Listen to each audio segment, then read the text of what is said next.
Hello, beloveds. Welcome. Welcome back. I'm not sure what everyone out in the stratosphere has been feeling, but it's been some very intense energies in the past week. And Jess and I, before getting on this call, were just speaking to all the intensities of like what is alive right now. And it's challenging out there. So for those who are joining us today, just sending everyone a lot of sweetness and just first of all, just know you're not alone in any of it. And we're all moving through so much collectively, so much intensity. And ultimately it really does feel like, and I think there's science out there that can back this up. That's not me. But there's a lot of solar flares and there's an increase in light coming into the planet, which we're feeling because we're in this process of increasing our frequency. And when that happens, there's a natural recalibration. And there's like this giant flashlight being shown on the darker, more shadowy parts of ourselves. So if anybody is moving through those things, like it's naturally that of part of the experience, the human experience, and it's naturally that time of year too, where we're at this space of Imbolc in the Celtic calendar year, which is the halfway point of winter. And it's the remembrance that light is coming, but that we still have darkness to move through. Mm. And it's really a beautiful, I think, segue even into our topic today, which is the solar feminine, the archetype of the solar feminine, because the goddess who rules Imbolc is Brigid, and she is the triple goddess of Maiden, Mother, Crone, and the three different types of fire that come around with the the poets and the smithcrafts and the healers, which she is the patron goddess of. And yeah, it just feels like a really ripe time to talk about this archetype coming online right now. And I know I've been very passionate about this subject for a few years. And I know when I expressed the archetype to Jess recently, you lit up, no pun intended, it's just a naturally occurring pun to talk about it. So it's a beautiful thing that I'm very, very excited and passionate to speak to today. Yeah, I loved it when I heard you speak about the solar feminine archetype because I don't know that it's something I've actually come across before because we really associate. I mean, I know you and I have talked about this, so now I have a little bit more awareness, but um we've associated the feminine with like the yin and the darkness and the nighttime and the lunar energy and the water and all of this. So do tell us about the solar feminine. Why is this happening now? What is it? What are we doing here? Oh, all right. Let me see if I can collect my thoughts because there's just so many happening at the same time. Um, yeah, I mean, the solar feminine has always been there, but we haven't always accessed her. And I think, there are solar feminine mythologies and storylines that we can tap into, and they're generally very intense. When we go into ancient Egyptian culture, there's Sekhmet, and she is a solar goddess, lion-headed goddess who harnesses the power of Ra, of the sun, and like destroys a civilization because Ra doesn't feel he's being like, worshipped enough. And there's something very powerful and intense about like taking that fire and directing it for destruction because, Ra wants civilization to start over again. There's also Kali, who is a very fiery goddess, and she's in the Hindu pantheon, who's affiliated with timelessness, but also the destruction of the world. And she exists because there's an opportunity for like the demons to be destroyed, but then she becomes so wild that there's no stopping her unless, until the masculine, her consort Shiva lays himself prostrate underneath her, so she realizes what she's doing. So there is an aspect of solar feminine, and we'll get to this later, but it's also the lunar masculine, which we can't talk about one without the other. They go hand in hand. It's very important. Um, but these are our Pele in the Hawaiian mythology, and she's connected to the volcano and the eruption and new life from the volcano. But when it comes to goddess energy, which is always connected to chaos and darkness in general, initiations of new life being born, to take chaos and then add fire increases the intensity. And there is a level of fear that can come from that because the feminine is already so potent and powerful. And then when you add the alchemy of fire, of the fire element, sometimes it can feel like too much to bear. And so I think that I can't prove this, but I suspect there has been a natural shying away of like celebrating that solar feminine energy because it's been too intense before. And when the patriarchy, came into being, it was preferable to have a soft lunar feminine to support the masculine sun, you know. And she's much more demure, still powerful, right? There is strength and softness. We learn this when we tap into the lunar feminine. She's the moon controls the tides. There's incredible strength in the lunar feminine. And I do believe, especially for those of us of Indo-European background, those who've been displaced in our ancestry from this space, and then, moved into more colonizing environments, in histories of the places that we've lived and come from, there has been a need to go back deeply into the lunar feminine, to remember that there is softness in the feminine that does exist, and the strength that can come in the beingness, in the fullness, in coming into our bodies, the 28-ish day cycle of the moon that we hold in our bodies through our wombs and our bleeds. We've been disconnected through birth control. We've been disconnected to our bodies. And I don't need to list all of the ways, especially if you're a woman. You just know there's a million ways we've been told to disconnect from our bodies. So for me, the lunar feminine archetype has been vital to moving away from being told we have to, be on circadian rhythms, that we have to function in the doingness of what it means to be in the masculine, which is affiliated with purpose and drive and action. And to move away from that back into the beingness, to move back into the body. But what's coming now is so interesting because there is a recalibration of the polarities where we need to be all of it all the time. And I don't mean that in a pressurized kind of way, but this is actually Hieros Gamos work that we're being called forward into doing collectively. And the activation of the solar feminine is vital for women to be in their power in ways that make sense to their own natural rhythms, and to be warriors of light themselves, to be the alchemized queens. This is the maiden mother crone archetype really truly coming online for the feminine, because to me, the crone is the wise woman, but is also the alchemized queen. And I believe this truly because crone and crown in Old English pronunciation probably would have been pronounced very similarly, like crone. And the reality is that it would have been twisted over time, like so many words, especially words associated with the feminine, have become over time.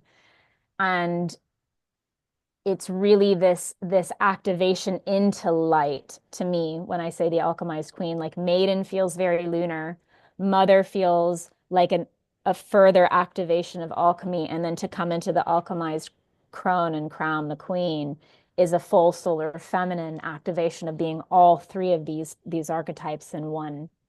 And then just planting the seed for the further conversation in this podcast episode, but the masculine is actually the reverse. It starts in solar and then it moves towards lunar with Prince, King, and then Merlin Magician. And so right now, there's a necessity for everybody to come into fullness and to wholeness in these luminary bodies. And that's why this is being activated right now. We need solar feminine. We need lunar masculine. We need solar masculine in its power, not in its detriment or woundedness or toxicity. We need lunar feminine in her power without the woundedness and toxicity.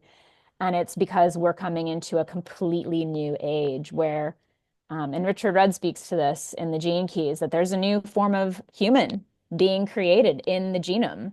And I think he refers to it as the Homo sanctum, the whole, like the sacred human.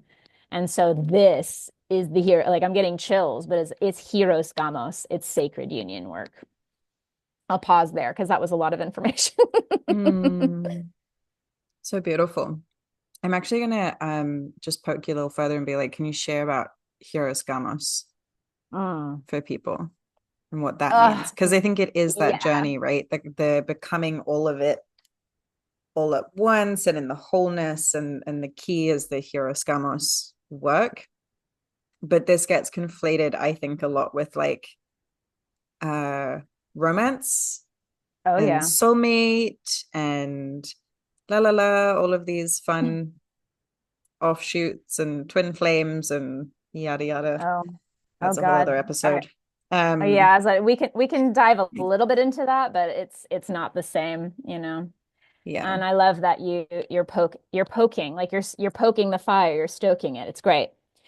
Um, well, I myself identify as a solar feminine in a lot of ways. So this has also been a really like supportive archetype for my own being because I've always felt a little out of place, especially once I became much more involved in the quote unquote spiritual communities because it's such an emphasis on the lunar feminine and like the very Venusian Tor Tauresian um type of feminine where like we're laying I'm laying on the grass naked and the cherubs are flying around us and we're eating grapes and we're like my beloved is coming and it's like that nothing wrong with that. I've like greatly coveted being this type of woman and I've had to find a way of how can I be that without trying to be that, if that just makes sense. Like it's not acting like that, it's just embracing these aspects.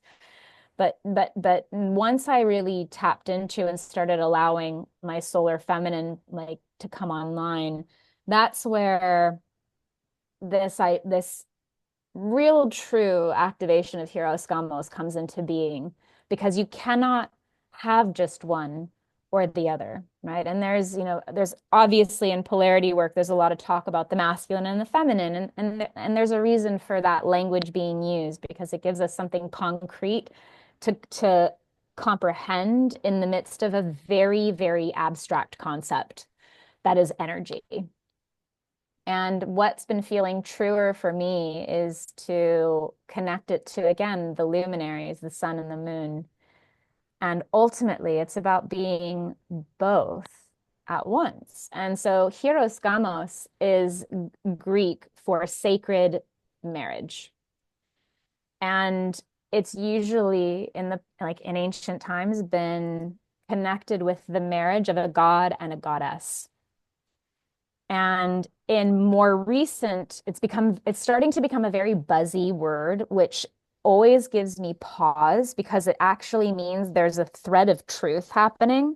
And humans are going to hold on to that truth and create a definition that's very narrow in scope and potentially twist it, which is what I think you're referring to when it's conflated with romance and romantic love. Yes, it's usually connected with the god and goddess merging in marriage. However, Hieros Gamos, in my opinion, and I've written about this for the past couple of years, and it's been a huge, huge theme for me in all the mess that I've been moving through personally in the past 2 weeks, which I know is part of the medicine that I'm here to be like to be doling out to all the people because I've now been experiencing it. Hieros Gamos is to me really four-pronged. It's a four-pronged approach. No, but it's like really multidimensional. Yes, there is the union between the god and the goddess in the romantic, erotic, eros capacity. Yes, that exists. And when you look at that, in that specifically, there are levels of relationship that can exist, I think. There's karmic relationships, there's soul mate relationships, there's twin flame relationships. But to me, the highest form of relationship is truly the Hieros Gamos. It's like really looking at it from highest self standpoint between partners, between equals, between luminary bodies in human bodies. So there's that. That's it again, probably a whole other different episode, but that's one part of it. Then you get into the other three, which are much, I think, I don't want to say they're more important, but they aren't given as much emphasis because of what society at large would have us believe. Society at large would have us believe that we have to look outside of ourselves to be whole, to be complete. We must be in partnership to be worth anything. We must have a sacred counterpart or a marital counterpart or a romantic counterpart, even if it's fucking toxic, to be considered a whole person, you know. Whereas in true Hieros Gamos work, after again, you have relationship between self and romantic partner, but then you've got relationship and coming into wholeness of self with the self. Then you have self in connection with the physical earth. That's another layer of Hieros Gamos. And then you have self with the cosmic source as well. And these are different layers of Hieros Gamos work, which we're being called forward into existence right now. What is your relationship with yourself? Are you whole and complete as a human being, divinely human, in your messiness? Can you call all the little bits and pieces of yourself that you've disseminated and broken off for like in the hope of being enough to different parts of the world? Can you pick up those scattered pieces of yourself and recall them in? Remember them. Remember them into the body. Can you know that you are enough and worthy and whole and holy as you are? That's a huge one. Then you've got, how do you relate to the earth? Do you realize that you are of the earth? Do you see yourself as separate from it? Do you realize that your body is a microcosm of earth itself that you can touch, that you must care for? How do you then relay that to the earth? How are you connecting and gridding and working with the land and the animals? How are you cultivating your earth? And then the cosmos, like how are you relating in wholeness, in divine union with the cosmic beloved? That is you and not you. That's even bigger than something that you can physically see, like the grass beneath you or the palm tree in front of you or the birds singing in the distance. It's something that you cannot see. So these are much more mysterious ways of moving through the world and connection and divine wholeness and holiness. But for me, what I believe, and I think this is connected, and Richard Rudd hasn't said this.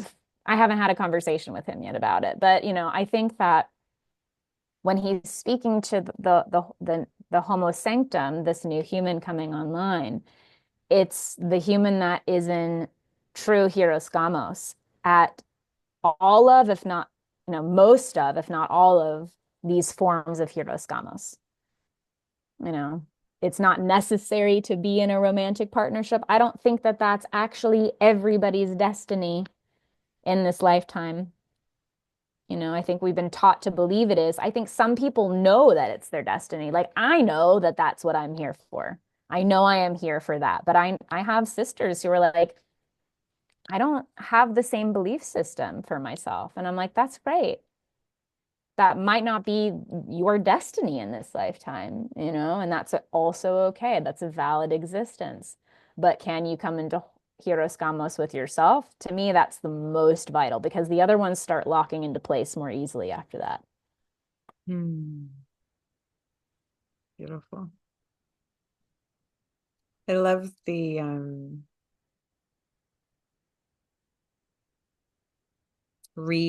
remember the pieces and the parts. And I remember thinking recently that so in essentially the work I do is almost all soul retrieval, right? If we want to call it by shamanic language, it's basically kind of like this, but multidimensional retrieval or parts work or whatever you want to call it. So there's all these pieces that we've laid, like we've fragmented, fractured, seemingly fractured parts of self.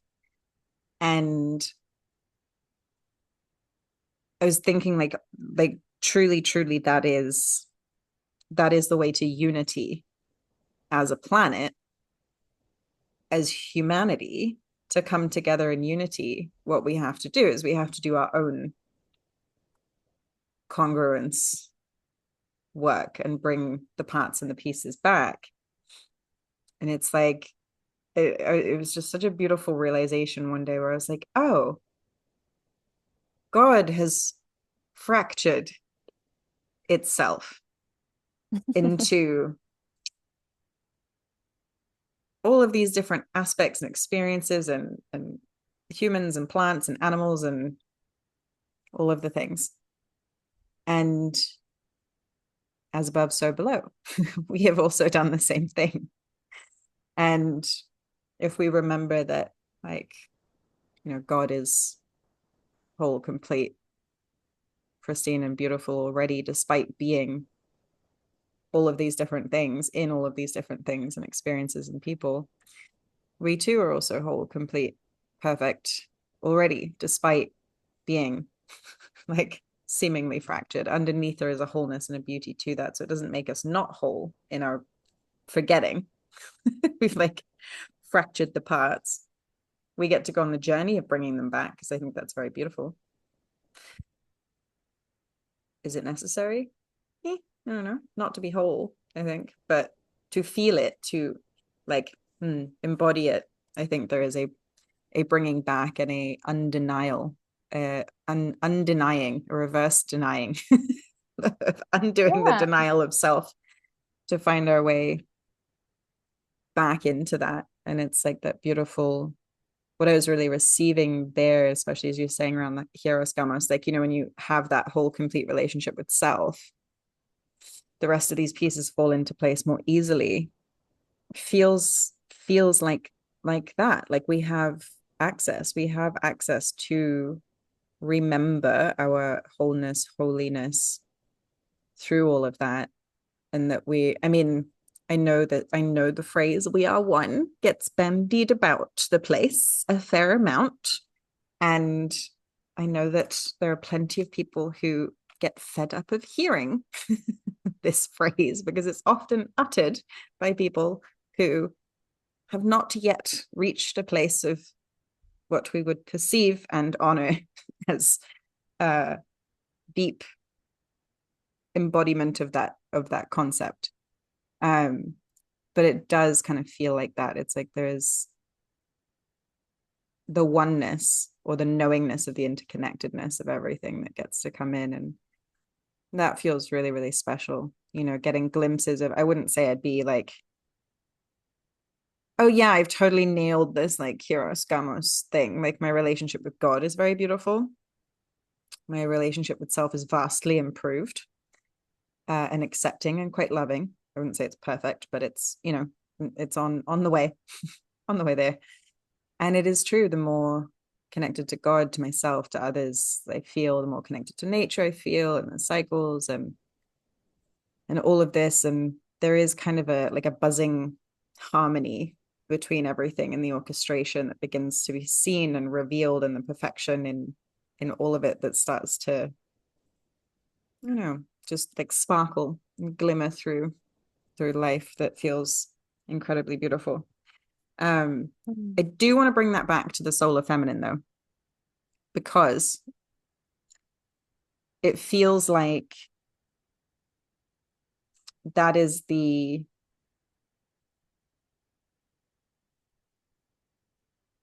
piece that allows the rebalancing to happen. Because even as like even just hearing from you about the archetype of the solar feminine, like I've always thought I just had like too much masculine energy, because that's kind of what we were taught, right? There's, especially in the spiritual community, there's like, oh, there's the soft lunar feminine and there's the solar fiery masculine. And if we are very innately driven, outspoken, strong, all of this, or I I had a perception of myself that I was very bossy. Misplaced shadow leadership may have been at play a little bit. Uh, being bossy or being like, no, this is the way I want things to go. um, like I thought that was a problem. I thought that was my conditioning around being overly masculinized in school, work systems, all of these kind of things. But it did feel healthy to come back into the feminine, come back into more softening. But I could never really understand why I couldn't like full, turn like Venusian goddess, the la la la, like all of this. Like I don't know. It's not really me. Mm. Like sometimes, yes, love it. And it's not like innate to my nature. I've had to work quite hard to to like relax and to be soft and all of these kind of things. But understanding the solar feminine feels like a new wave of permission to be like, oh, maybe some of this is innately natural and still part of this, and there's a place for this. It's not bad and wrong. I'm not a badly behaved feminine energy being that just hasn't softened enough. Like I feel like there's a lot of healing, a lot of permission that is within that. That feels really good. And I keep seeing the infinity loop around this. So I'm kind of just getting my head around this. I'm kind of just wrapping my brain around all of this, but like you've been exploring this. So it's like how does that bring us back into this wholeness? Mm. Yeah, I love that. And I fully relate in my own way to you, expressing you felt like you just had more masculine energy because of what we've been taught. And this is, I think, the great fallacy. And, when it comes to, gendering, nature, I think this is not the point of the podcast to talk about gender and stereotypes and all of that. However, when we get fixed on saying sun is masculine and moon is feminine and, strong and penetrating is masculine and soft and flowy is feminine, we put ourselves into boxes.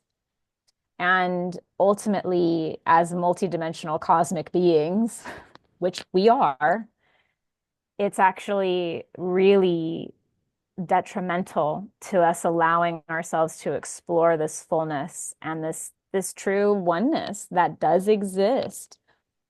And I get that there can be ick in that, like, we're all one, kumbaya. And there is a there Kumbaya. is a truth. There is a truth to it though. Like in general, there is a deep yearning to merge, a deep connection to go back home that most people, I think, feel, whether they are consciously aware of it or not. And people feel, I think more than ever, to be completely honest with you, people feel lonelier than ever. I mean, like, not to get into the gritty details of human reality right now, but like just briefly, let's touch on it. Like suicides are higher than ever. Men are lonelier than ever. Women are more single than ever. Like people don't people feel displaced. People are like, what's going on? I don't belong here, And it's it's because it's meant to activate the wholeness, the hieroskamos, the solar feminine and lunar feminine, the solar masculine and lunar masculine. Like you have to accept that it's always all of it all at once. I too, if you had asked me 6 years ago what my predominant energy was, I would have said masculine based on how I'd been conditioned to do and to act and to drive forward penetratively in the world. Which was hilarious to some friends that I had, at the time, because they're like, you feel deeply feminine to me. And I was like, wow, what am I experiencing in my inner world? It's like not not translating to the external world, or what am I not receiving, these perceptions. So for me, I find it much more expansive to start to look at the luminaries as being all of it, regardless of gender, because then it just creates more play. And if we're playing, Mm. we're really, truly in our divinity. We are meant to be playful. Yes, there's going to be like, and I don't mean that in like it's never supposed to be challenging or hard, but humans learn through two different modalities. We learn through fear and we learn through play. And we're coming out of an age where we have to always move through fear. And we're moving into an age where we actually get to be more in creation and playfulness, because that can be just as powerful, if not more powerful, than learning through fear. So for me to expand the scope and definition of these luminary bodies and these archetypes to be all of it, that gives me access to my multidimensionality, which gives me access to my wholeness, my oneness, and my connection outside. So, in terms of, how do we reconcile and really allow ourselves to embody the things? I think the answer is again, it's in play and it's in softening. And I say that from my own personal experience and from what I've witnessed in others.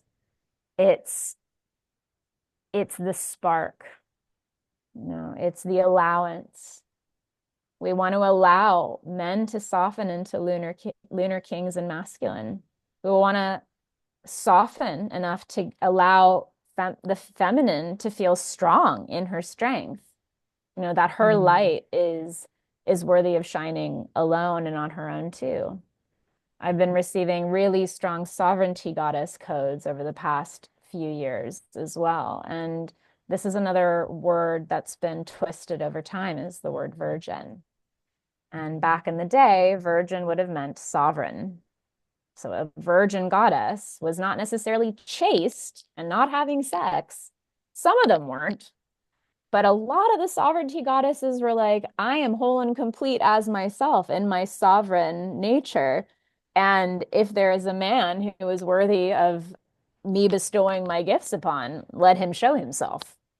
It was more of that. And so for us as women, to tap into the solar feminine sovereignty codes, it gives us permission to shine on our own in a way that I don't always feel from the lunar goddess. The lunar goddess always feels, it's not that she's incomplete, but she's always reflecting the light of the sun.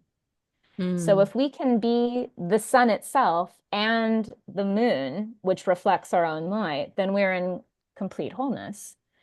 But we have to play and soften and be cringe, because being playful is like in a lot of ways is allowing the cringe of being like, oh, I've never tried this on for myself. This is deeply uncomfortable and I feel like kind of a mess right now. Is this working? And giving ourselves to soften into the permission slip to try on all these different aspects of self. Can I be powerful? Can I speak truth penetratively, like the fire itself? But can I also be soft? There's a beautiful Japanese goddess, and I hopefully don't butcher the pronunciation of her name, but it's Amaterasu. And she's powerful. She's a sun goddess. But like I feel like in her mythology, she gets into an argument with her brother, who I believe is like the god of the skies and like storms, perhaps. I can't remember. But anyway, she hides herself away in a cave and there's no more light.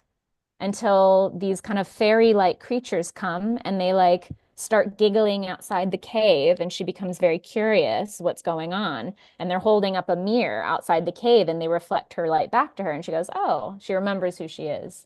And there's a softness in that solar feminine that also exists. And for those of us that have been taught it's not okay to be in the penetrative truth of fire and alchemy as female-bodied beings, the solar feminine gives us the permission slip to be all the different types of fire that exist. And there's something very expansive in that. Like Brigitte herself, and I have a beautiful like illustration for anybody watching on YouTube or watching the Spotify of Brigitte in Mm. and she's definitely a solar feminine. There's like you can see it's Dawn. She's like she's a solar feminine goddess. She she represents poets and smithcrafts and healers. I think I said that at the beginning. I can't remember. But she also represents the three types of fires affiliated with these types of beings. The candle, which the poet, to me, I'm like envisioning the poet is writing by the candlelight. Then the forging fire that the smithcraft is creating, the tools, the weapons, you know, the metals at the fire, forging it into being. And then the hearth fire, where the healer is bringing people to the heart, the hearth of the matter, and really helping that transformation in that home and that safety, you know, the kitchen. And that's the heart, that's where the hearth is usually, or like the living room, where people are like just being and feeling safe and held, the womb of the home. She's the representation of the triple goddess in fire form here, right? And then we've got even more. We've got the embers of fire. We have the wild fire, right? And then you can even get into the etheric realms of like the dragon fire, right? There's different layers of fire that we can access where fire can still be hot to the touch, but not as wild or destructive as we've been taught to believe fire can be, right? Like the embers are very gentle. You still don't want to pick one up, but you can still like be in an interaction and an engagement with the embers that's gentler than like, you know, the house is on fire, you know, like that kind of a thing. So to give ourselves the breadth and scope to embody the elements, to me, that's another aspect through play, through softness, through really allowing ourselves to embrace the elemental wisdom bodies in our being. And fire Mm. to me, and from my experience of being a fire being, and activating a lot of people and triggering a lot of people and inspiring a lot of people or whatever it is, whatever fill in the blank answer that is. Fire is all chemical, and it tends to be one of this, I'll say, you know, I'll put it in quotes, scariest of the elements, you know, because of its all chemical nature. You're not getting out of fire not transmuted into something else. You're not being changed by it like immediately, you know, over time, the water drips down into the stone and can, you know, wear away the stone over time, but that takes time, you know. Air can be, I mean, all of them can be destructive in an instant if they're in their like full power potency, you know, like a tsunami or like earthquake, like all of that. I'm not trying to diminish the other elements, but fire, there is a level of instantaneous, explosive change that comes with fire that again puts people at bay. So again, can we embrace all the aspects of it within and allow it to change and transform us? Mm. So beautiful, so potent. I feel like I'm starting to grasp this, like have access to the like the feeling of this energy of Mm. the solar feminine and the fire through what you're sharing there. It feels like that energy is um not that it's new. It's like it's you know, it's like it's been there, but it's like, oh, this is allowed. This is allowed to be here. I recognize this. I'm thinking back. I'm like, wow, it's always been there. as you said, like there's all these examples of this archetype. I'm interested in like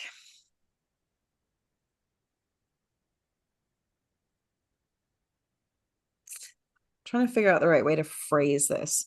It's like those of us who have felt drawn to go and explore and reacquaint ourselves with more like lunar feminine energy. Anyone who's been exploring this idea of the feminine, right? There's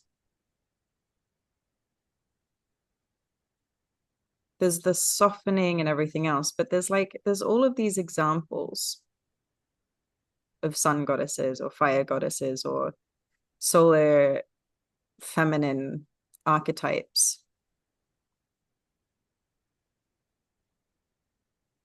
But that's not necessarily how we viewed them. Like it's like the soft lunar feminine got overlaid onto the solar feminine almost in some way.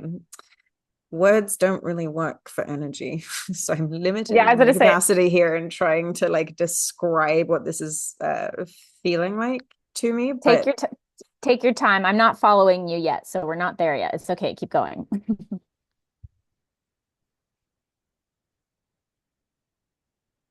like even with maiden mother crone, right? Or if we look within that archetype of the triple goddess that we're speaking to, literally Brigid, Brigid, however we want to say it. Um, it's like the qualities of the lunar feminine or the softer feminine, even though she's literally representing the fires and all of this, like it's like that gets overlaid on top of it. What I'm feeling is like, yes, it's all of it, and we get to see that, but it's almost like that was brought in to obscure, or not brought in to obscure, but the sort of lunar feminine characteristics of the archetypal energy get placed over that, or doesn't allow it to be seen for what it is, what it can be. Like, yes, we get to be all of it, but we can't be all of it if part of it's obscured to our sight or sensing or feeling it in some way. And it's like like it's gobsmacking to me that it's been there all along. I'm like, oh, of course, like I know these goddess archetypes, I know these things, but in my experience of goddess work, feminine, divine feminine work, feminine embodiment work. I don't, it's called many, many different things. We get these few options between what we're playing in. And there's the soft, beautiful, maiden, loving, Venusian, Aphrodite-esque type sense. Then there's the Kalis and the Sekhmets and the struggling to pull another archetype, but that like fierce, almost rageful, um aspect that feels wild, untamable, but comes with this real fierce edge, real fierce, almost a little like intimidating or scary kind of uh way that those have been painted. And then there's whatever else we have, but it's like we get these options and it's like, oh, go and be in your shadow. allow yourself to be in the darkness of the thing, allow yourself to be in the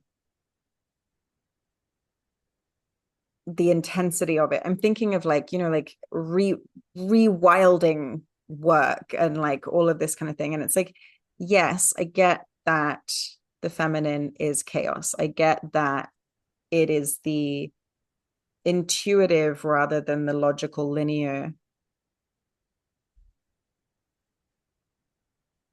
But I'm wondering if it's almost just like in order what it feels like to me. I'm trying to weave my way in here. I'm like, where is the piece? Thank you for bearing with me. It feels to me like the fiercer, deeper, darker aspects have been allowed to remain in the perception of being held as deeper, darker elements or sides to us. Or it's like, oh, that's the wild and the chaos and the dark side. There's something glamorous about owning that, embodying that, find that's beautiful, work in the shadow, like embrace the dark of the thing. What I haven't felt and I feel like is coming through what you're sharing and what I'm sort of like pieces are connecting in here is it feels like, what if we get to see the light in those things? Because yes, we have associated with like the void, the womb, the darkness. Not that it's bad, but it's still associated with the darkness. And it's like, what if this is that, the solar feminine, where it gets to be, there's a lot of light in the wild of the feminine. It's not in the darkness. There's a lot of light in the fierceness of the feminine. There's a lot of light and brightness in, I'm trying to think of like what's an archetypal goddess that we think of all the time Well, that's like, I mean, Kali is definitely one. well, there's when you're speaking, I'm just like, there's two major. Lilith. Lilith is the one that everyone's like, yeah, Yeah. embrace the shadow and the dark within you and the whatever it is. And it's like, what if that is really beautiful light? Like, I mean, it is, but I'm just like connecting these dots at the moment. Well, I'm like, wait, I wait, wait. no, The no, light at the bottom I, of the. well, there's a few different things that come up because it's not that it's a new archetype, it's an ancient archetype we just haven't had access to in a long time, which Mm, is why like it's sticky to access because it still feels really new to us right now. There's a couple things. One, in traditional alchemy, there's the lumen naturae, which is which is the light in the darkness. And it's like from the epicenter of dark, you come into a dark light that is light itself still. So it's this interesting paradoxical play. And like, so when you're speaking to like, can we find the light in the dark? That's the lumen naturae, that's the alchemy, right? Can you find the spark of light that is dark light of hope, like in the darkness? So that's one piece. The other piece that comes up, and I think that this actually is going to start making more sense when I get into these other two goddess archetypes that feel very true and are very relevant, and at least one of them is very relevant in the quote unquote spiritual community, but it's Mary Magdalene and Mother Mary. mm, And these are two goddesses that I've had massive activations with in the past 5 years. Mary Magdalene these days has been conflated and associated with dark feminine, the feminine that's been suppressed, the feminine of the body. She's very affiliated with neo-tantric practices these days, for better or for worse. But like she has been affiliated with being in Hieros Gamos with Yeshua as well. There is something very earthly, and I mean she's connected to the color red, which rules the Muladhara chakra, like the root chakra, sexual organs, the safety, the home, the body, right? Magdalene has been suppressed and twisted by, I think it's Pope Gregory, the whoever cares what number he was, who like literally in his sermon decided that Magdalene was a whore. Not until the 1970s did the Catholic Church declare she technically wasn't a prostitute. but because I have been confirmed in the Catholic Church, technically I can attest that as early as the 2000s, when I was going to Roman Catholic Latin Mass for 2 hours every Sunday with my family, she is still very much connected with the archetype of the whore. Thank you to So the there is some Romans. Just want to had take to bring this it moment. back. That was Thanks, that Romans. was very well. That's the Catholics, we can take it away from the Italians. We love the Italians, but maybe not, the But this Catholics at is this point. Roman Catholicism, which But it's is Roman Catholicism, which is very true. But like this remembrance and permission slip of the dark feminine in the Mary Magdalene-esque earthly messiness, you know, and reclaiming the whore, you know, that's important. It's important to access that. It's an aspect of goddess which is very affiliated, I think, and has been linked at this point, which can be linked to Lilith energy, very, very similarly. However, what's interesting, it's not that one is better than the other. I'm definitely a Rose lineage priestess. I've been on a Mary Magdalene pilgrimage. I pray to Mary Magdalene daily. I love her to pieces. She's part of me, and I love her. Like there's no other way of saying it. I don't need to. Mother Mary energy has been overrun again by the Roman Catholic Church to mean a certain thing. And so, because of that, there has been a natural tendency to move away from Mother Mary because people are so ick over the Catholics that they just sort of like push anything away that they're affiliating with. mm, Mother Mary energy, though, is pristine, light energy goddess. She's called the Virgin Mary. She is a sovereignty goddess. It's not about her being chaste. That has been twisted over the centuries. Mother Mary energy is pure light energy, not in the fierce mm, way, but in the embodied way. She is pure, like pure, loving light energy. It is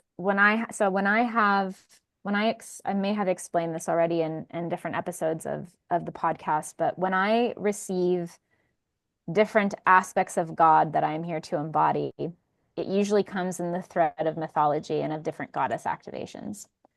And very clearly received a Mary Magdalene activation a few years ago. Like that was the medicine, and I was here to embrace the lessons that archetype, that mythological being held in the flavor of her god essence. I've had activations with Sekhmet. I've had activations with Ellen of the Ways. I've had activations with various goddesses. Um, I had a Mother Mary activation around my 35th birthday. Yeah. Yeah. And it was really intense and intense in a way that like Kali was intense. Like Kali activation happened when my marriage ended and like everything exploded and I was just like metaphorically standing on rubble of the life that I had built, but like nothing existed anymore in any realm of my life. Very intense. Mother Mary energy was intense in the subtleties, in the pure loving awareness and encouragement and embrace that I felt from that thread of God pulsating through me. I was humbled, humbled by the softness of that light. mm, Crying, like when she started to like I could feel her like in August of, which is my birthday is August 2nd, which in Celtic calendar year is Lammas, which is the highest point of the sun in the sky, and it's the first like harvest festival in the Celtic calendar year. So of course she came through at the highest point of the sun as a solar feminine at that point. But then she really dropped in for me about 2.5 months later. And I cried every day for a month straight, feeling the tenderness of her energy bless me. I don't know, like, I don't know how else to say it. It was the most humbling experience. And then for the next year, I have felt different threads of Mother Mary, like lessons coming through. And it's been the most miraculous, the most confronting, the most humbling, and the purest lessons I have ever learned to live so open-heartedly and in such deep faith and surrender that my purity, that my innocence, that my faith can shine and pierce through the darkness in the radiance of love. And that is a level of radiance that we are not typically given access to in the solar feminine, with some of the other more intimidating and rageful and vengeful solar feminines that Mother Mary gives us access to.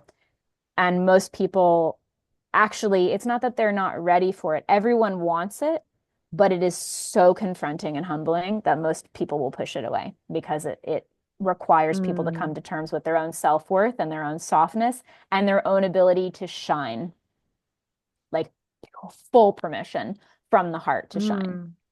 I mean, it's so much to do with her story, her mythological or real or whatever, biblical story is the divine conception, is being given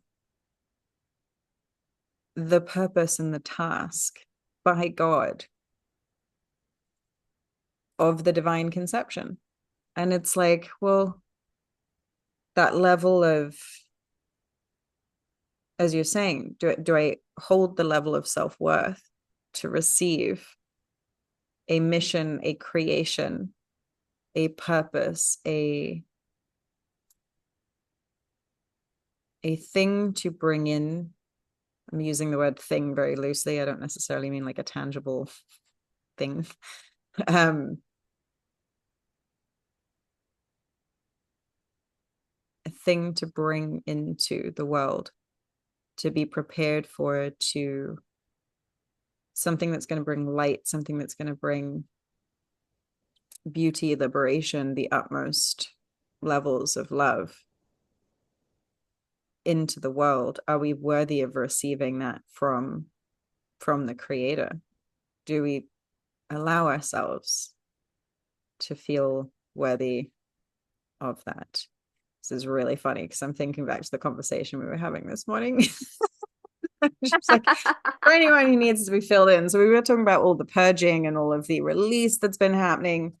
My particular flavor of this was I was scraping out the bottom of the barrel of the I'm not worthy of anything good ever in my life barrel.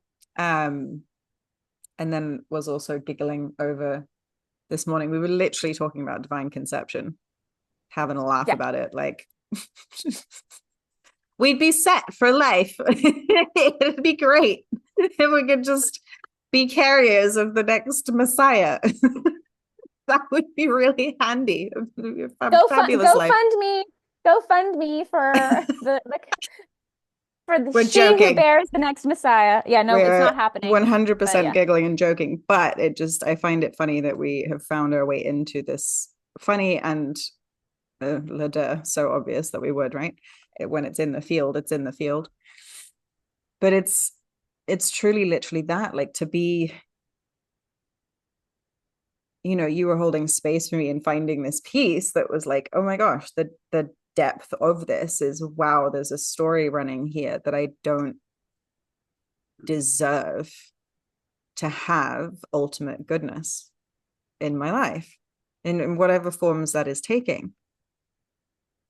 And I think quite a few of my momentary responses was to go, just make horrible, yeah, like gross vomit noises, because it's really confronting. And it was the remembrance of having felt worthy, having felt really deeply loved at one point by a particular human in my life that was so unconditional, not a romance, a friend, but there was some deep love.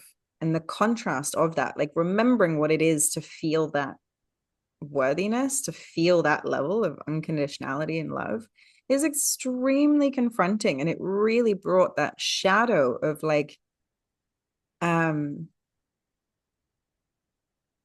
recognition of, oh, I don't, well, I mean, hopefully I do now that I've cried it out of my system, but like it's confronting to see, oh my gosh, I don't feel worthy of the highest good in life, or all of the goodness that wants to come through and be brought through and bestowed into my life and my being by the creator, because I don't trust myself to carry it in the world and care for it and birth it into the world in a good way, and to be the one who can hold it pristine and be the one who can really, be the vessel for it, essentially. And it's the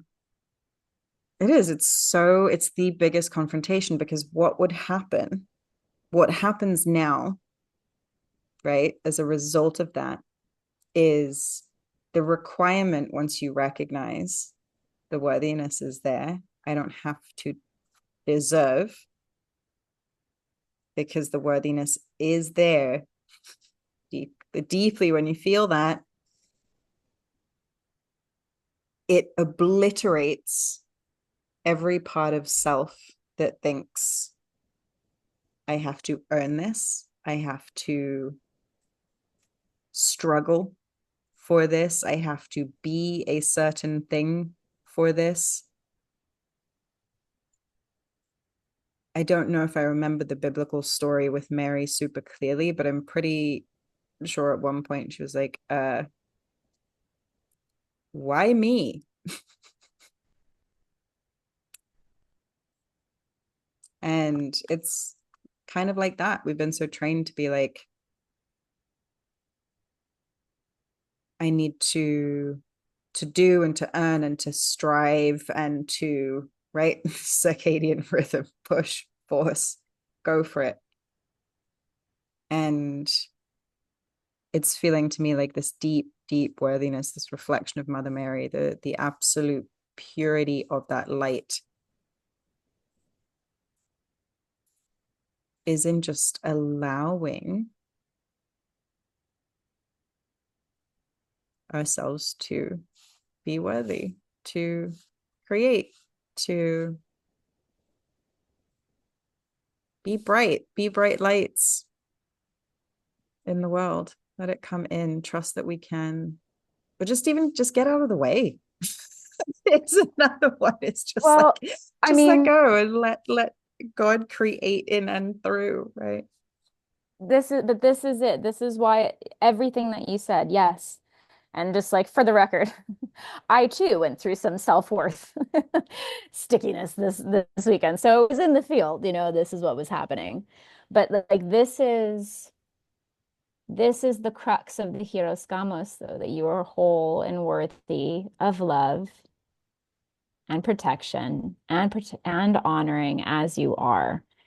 And the thing that is so confronting about this reality and allowing this to pervade your system is it requires you to then move out of the darkness and the destruction, and that kind of aspect of self. And then now you must now create from the newness. You must now create from the wholeness. It's like, yes, I have been broken, but it's like I've actually never been broken. And actually now I no longer need, maybe every once in a while I need to go into the dark cave to excavate, but actually now it's moving across this like rainbow bridge of light. And that's confronting because our systems have been calibrated, you know, through conditioning to feel safe with the trauma that we experienced, right? And once we start, this is where I've started to reprogram myself, where I get excited when I start thinking differently. I get really excited when I'm starting to behave differently in situations I would have shown up, you know, as a former version of myself at. And I go, oh, I don't really know what to do here. This is feeling very strange. It's new. We have to start then living as the light. Not just like praying to the light, but realizing we are the light. And then when you realize that you are Mm, light, you have to go, oh God.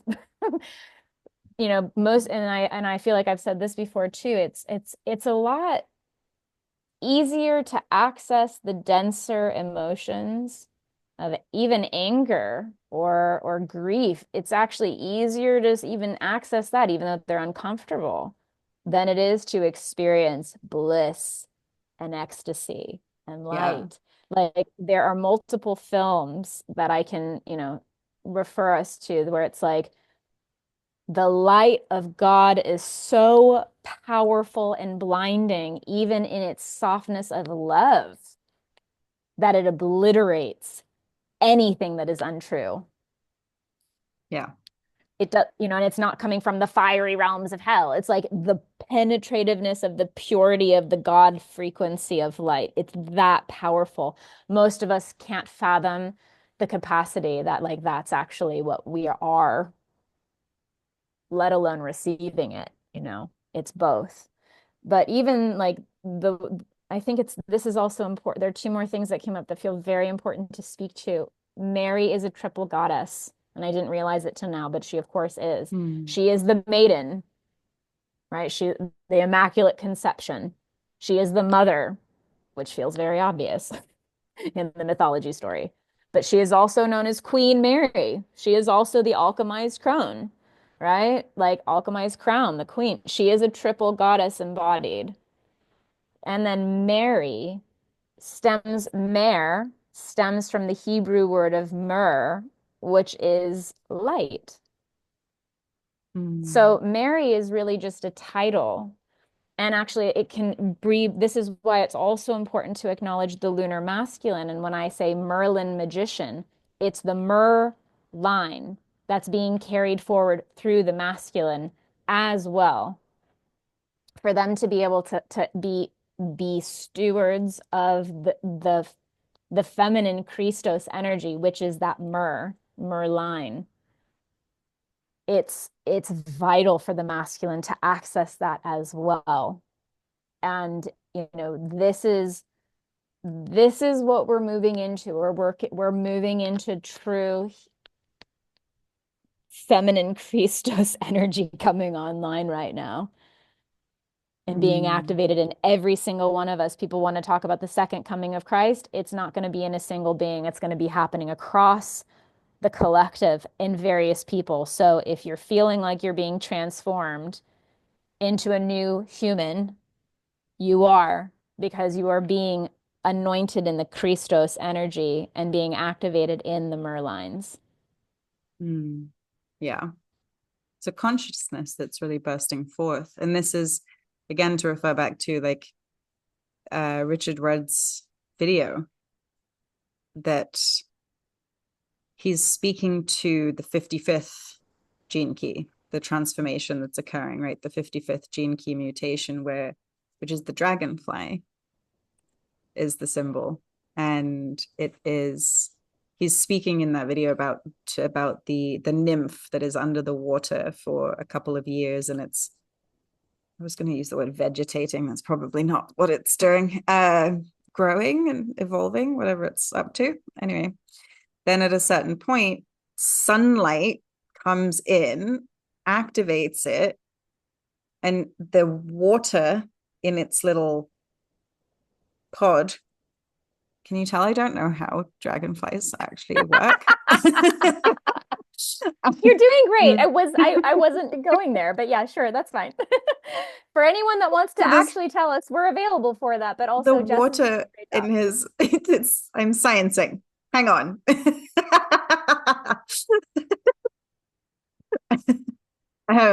Jazz has made up science. No, I'm just literally, I think, vaguely paraphrasing what very wise Richard Rudd was speaking Keep to. going, baby. Um, there's water that's in its spaceship, in its pod that it's living in, its cocoon. Is it like a butterfly? I don't know. There's some water in there. How it got there, I don't know. And anyway, the sunlight comes in, it activates this, and it jet propels the thing apart, and its spaceship falls off. Its pod splits apart, and it shoots up above the water.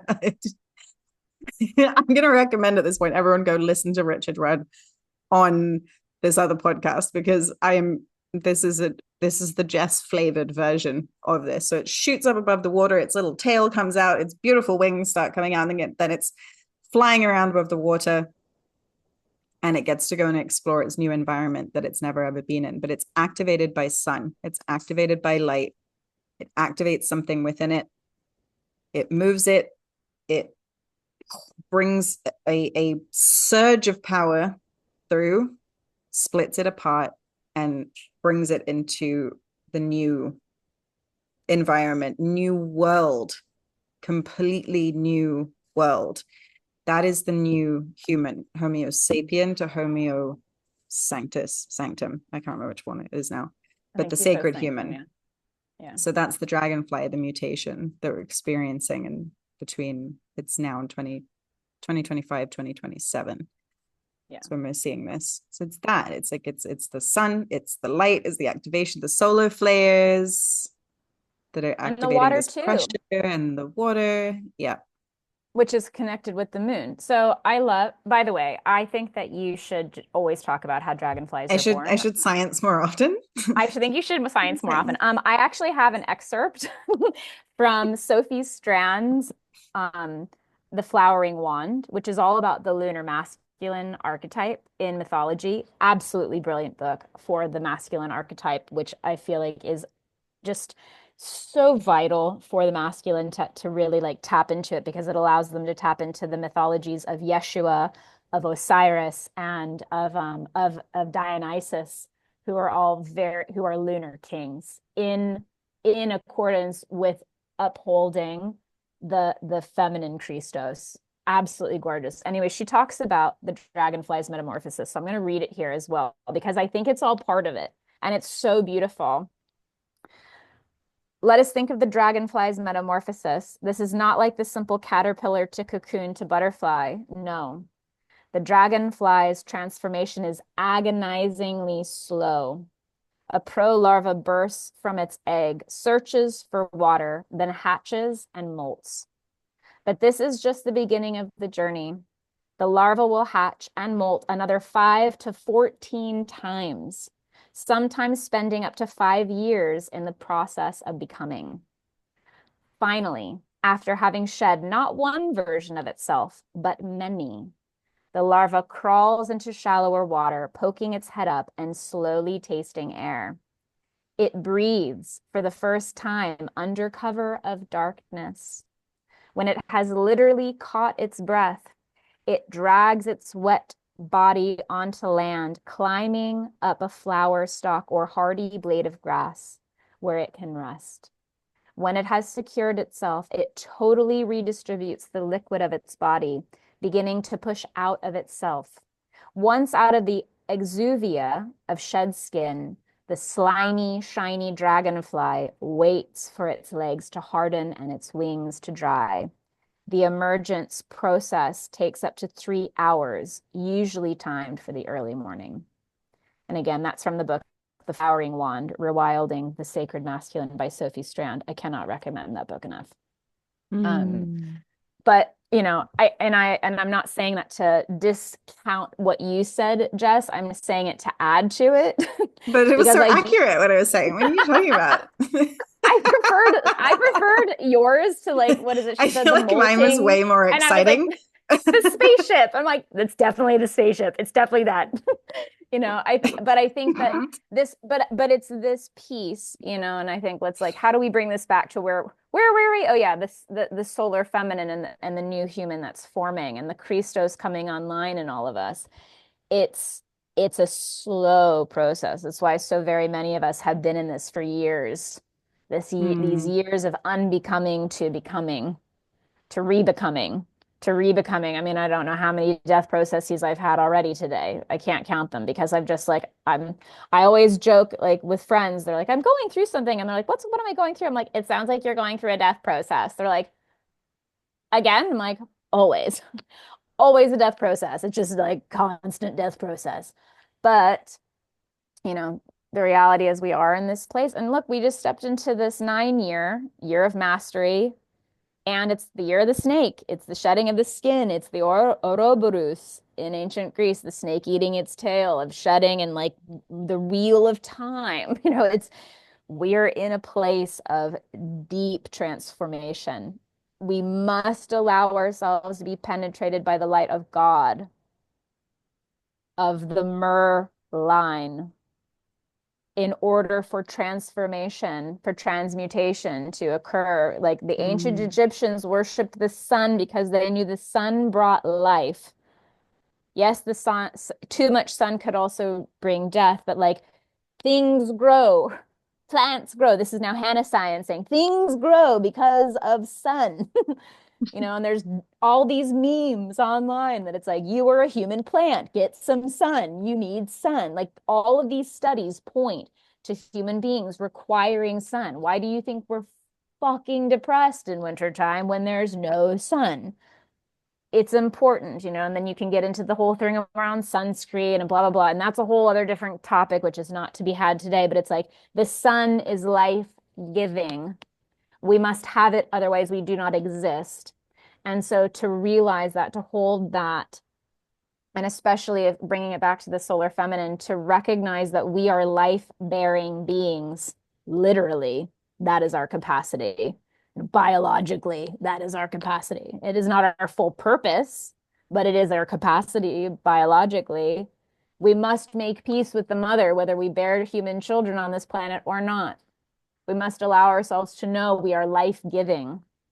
you Mm. know it's vital, and the masculine needs to know that they are here to steward in the life, not just be like, the seed that plants, the life within, but like they're the ones that are like here to protect, honor, and defend and uphold the being of light who creates. And they reflect us just as much as we reflect them. That's the infinity sign that you're speaking to, right? It's this Mm. weaving. And I think, there's the image that I always, when it comes down to the polarities of the divine masculine and feminine, to me, the way that it works is the masculine must bend the knee to the feminine, must say, I promise to protect and honor and cherish you, to care for you, to make sure that you are the land is healthy and that my people are fed. As the king, this is the Arthurian legend, like activated. He's like, I didn't want this, but I am ready to claim it finally, and I'm here to honor and protect you, and I'm here to do my duty. And the feminine, she doesn't just say, good, I get what I want, I deserve to be worshipped. She doesn't do that, which is what a lot of like false polarity coaches are out there teaching. What the feminine does is she bows back. She receives what she needs, and then she bows back in honor and respect for him. And she says, thank you. I will make sure that you are cared for, that there is abundance of the land, that there is food for your people, that you have a safe home to come back to. Not necessarily as a homemaker. Don't get your fucking panties in a twist over the things, but like literally, like if you have a problem with that, don't. It's not about that, to have a safe space for you to have feel at home in the world when you leave and you go out and do the warrior thing, you know? Great. Do your king thing. Great. Go do. And then so he goes out and he does that. And then he comes back and he receives the softness. And he says, like, because I've been able to do what I do, you can then be fueled to do more of what you do, which is create and play and inspire and be. And her fullness fuels him back. It's just a constant weaving of like lunar masculine to solar feminine, and then lunar feminine to solar masculine. And it's a constant like accessing of the Mm. luminaries within and within. Like, and again, bring it back to Hieros Gamos. It doesn't have to be about a romantic partner. It can be within yourself, you know? It can be with your connection to the earth. It can be with your connection to the cosmos. Yes, it can also come back to your relationships. But it's this like, this is how we start to actually live that magician in the tarot has the infinity sign overhead, the alchemization of the energies to create, to really tap into magic. Again, Merlin, Mary lines. Ta-da! Pulled the rabbit out of the hat. There it is. Mm. Thank you for all of that. So very, very beautiful. And I'm really noticing very viscerally that feels important to speak to here is like this is this is why archetypes are so important. This is why, like, I love what we're doing with this podcast. And it's like through the myth, through the story, through the symbols, the language of God, the storylines, all of this, it is so important to speak to the archetypes, right? Like the lunar masculine, like the solar feminine, the Arthurian legends, the Mother Mary, the all of these archetypal energies. It's so important to speak to them because, I mean, we've mentioned this already, but language is so limited. Language is so limited, and it's part of the spell weaving and the twisting and the confusion and the misunderstanding that happens in the world. And I love that we get to speak to the archetypes, and why we have to speak to the archetypes is like, we can't keep taking these things as literal. You know, like when you're speaking about like polarity work and all of this, and it's like, oh, I need to behave in this way, or I need to act like this. And it's like, even for myself being like, okay, so now I have like a sense in my body, a felt sense awareness of what does this solar feminine archetype start to feel like? What does the lunar masculine start to feel like? That doesn't then mean I start to behave in a certain way to try to be that is different from who I am. The language of myth, archetype, symbol, this is what speaks to the subconscious, because it is imagery, it is deeper than that, and it holds these codes. So much of what I believe, so much of what we're seeing on the planet that is actually holding us back from a lot more unity, embodiment, holding of this light, being of the light, being in the weaving and the co-creation together or individually, is that we mistake an archetypal energy for, not us personally, because we're fucking perfect and do everything correct all of the time, just to be really clear. Naturally. You know, whether it's the priestess or the goddess or the warrior or whatever it is, like we receive these archetypal energies, these mythological energies, these symbolic energies, and we mistake them for something literal that we need to then forge ourselves into and become. It's not ever literal. It's just not literal. That is just not how this works, right? So I want to bring that in at the end there as a caveat for people, because we're going to do a lot of talking about archetypal energies on this podcast. We have done, we're going to continue to do so. Archetypal energies are being mistaken as literal. And I'm going to say it, but it's things like the colonizer, the perpetrator, the victim, the suppressed, the oppressed, the marginalized. I'm sorry, these are archetypal energies that run deeper, and we have to begin to see things as symbolic, representative. They are to give rise to deeper meaning, to be explored and played with, experienced in human form, in the human body. And it's so vital we don't begin identifying, creating an identity out of it, creating this is how I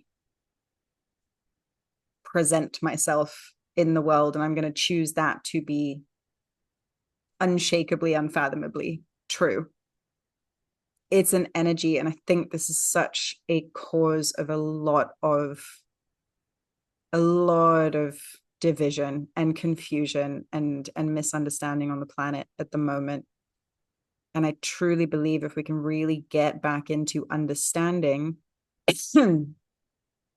we are all of it and none of it. This is a language. It is the language of God. It is the language of divinity. for us to begin to interpret experience, play in different experiences, energetic experiences. If you pull back our physical matter, even as a human body, we are energy. We're energy. We're all made of energy. So we're in an energetic experience. How do we understand energy? Well, we understand the archetypes, because it's so challenging to put these things into language. So we need pictures, we need concepts, we need symbolic representations that stir memory and understanding of something deeper within the very, very most ancient parts of our psyche and collective psyche and unconscious and subconscious and all of these things within the DNA. We have to have those understandings awakened in order for this new human, in order for this new archetype, in order for this new experience to be able to come through. But it's like with any of these archetypes, we must remember that they are not literal. You get to go and explore them and play with them and be in them. But it is a language. It is a language beyond language as we know it, words. It is beyond the constructs and the confines of the way words have been tried to be used to describe. We use words to limit and to define. And when this comes into the realm of spirit, mysticism, co-creating with God, becoming a divinity embodied, it becomes very confusing, because we are trying to describe the infinite and the indefinable and the thing that will break out of every box it ever gets put in. This is the struggle of the poets and the mystics and the preachers of, and the gurus for the longest time, is that there just aren't the words. There just aren't enough words in the English language. So we have to feel beyond what is a literal presentation. And can we go into the realm of symbol? Anyway, that was a very long-winded way of saying that, but it's just No, coming through. no, girl, I think I'm just going to give both of us permission to stop making excuses for our longer quote unquote tangents and side quests. The Like side it's quests. being channeled. So like we get over that. And if you're still listening to the podcast, you clearly don't care because you're still listening. So it's fine. So like I think we just get over it. Like done. We're not doing that anymore. The end. Me included. Um, I think this is potentially a different episode, but once you start getting into language, and then you get back into the mythologies of the Bible, and I am saying mythologies because I believe it's all mythology. It's all mythology. That doesn't make it untrue, but it doesn't necessarily also make it literal. I think there are threads of evidence that could make some of it literal. That's another rabbit hole to go down. But like it's like God spoke through frequency and like world is created from the frequency. And then you start getting into indigenous languages and light languages, right? And when you're speaking to language being, kind of more rigid and structured and prescribed, that's what language has become over time Mm. with the written word, which we got from the Romans, probably. So, that. But like, I think that sorry, not sorry. But like I'm pretty sure I'm not wrong. There's others too. There's others that can be wrong in that, but whatever. That's what we're going with. This is Hannah historying and so whatever. Um, but I do believe that once we started writing things down, then writing started to become dense, literally, like written, in stone. That's where it would have Mm. started. Then like papyrus, versus language was much more fluid before with oral traditions and was constantly being shaped by the landscape from which it was being told and from person to person telling and over time shifting. It was much more alive in the oral traditions.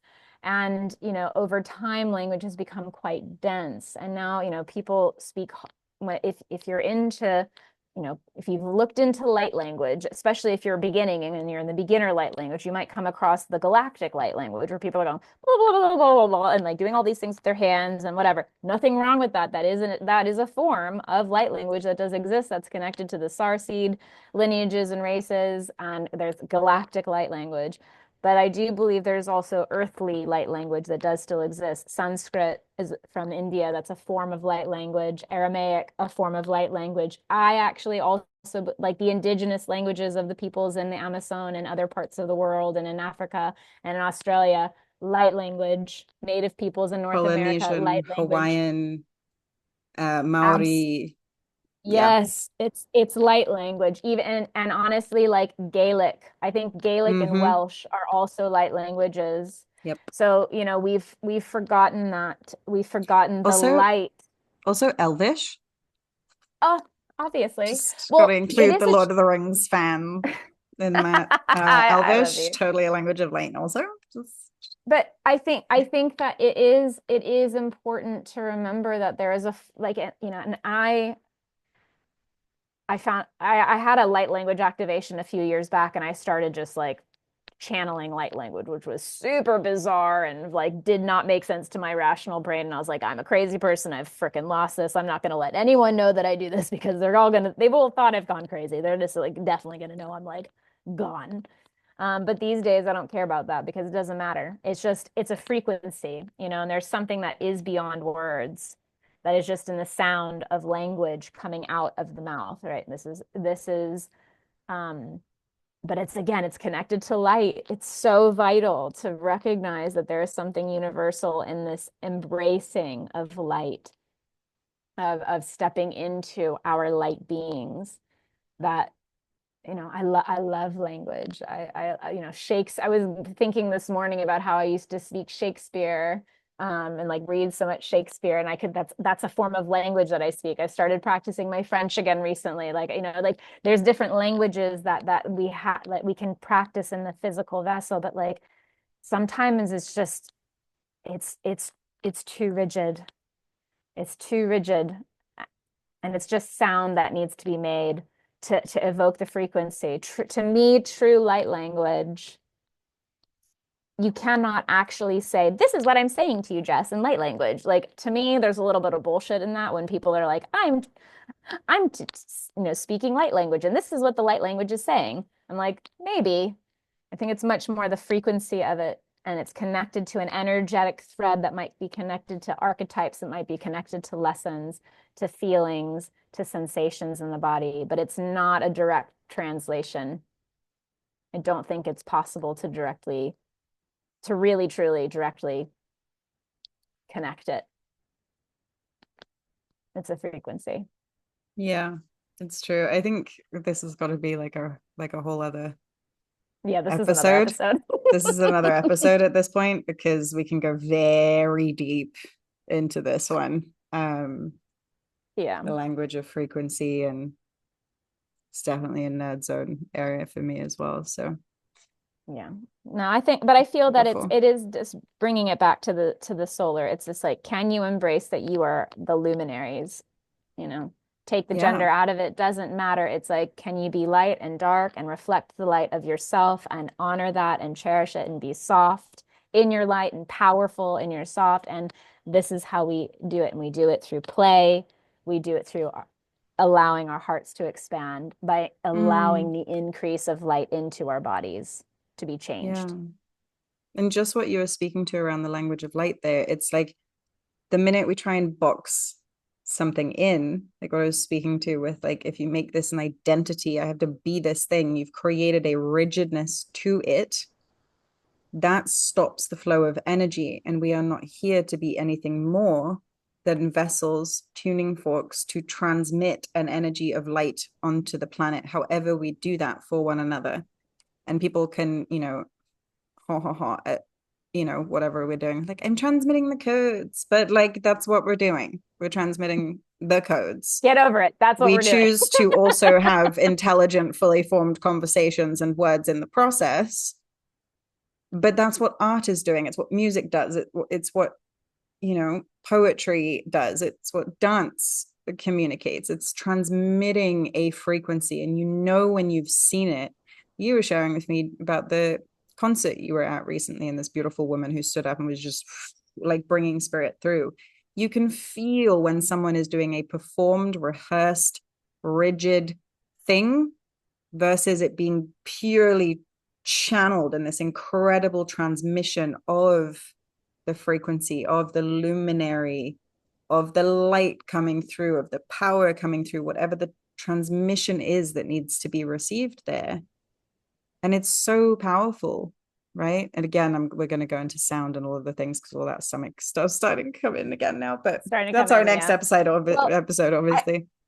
I think though, like, bringing it back to it's the thinking that I have to be a certain way because of what this archetype has been quote unquote defined as versus just the being of the thing and allowing it to flow. Like that example that you referred to what I said about this going to this concert and this woman singing and everybody just came alive. Like that you could not deny her energy was so alive. She was so feminine. She was so soft and so powerful and so bright and so luxurious. She was all of it. That's a woman who is in the like in the all of itness, That's she was a beautiful example of a woman in her solar feminine in that moment, right?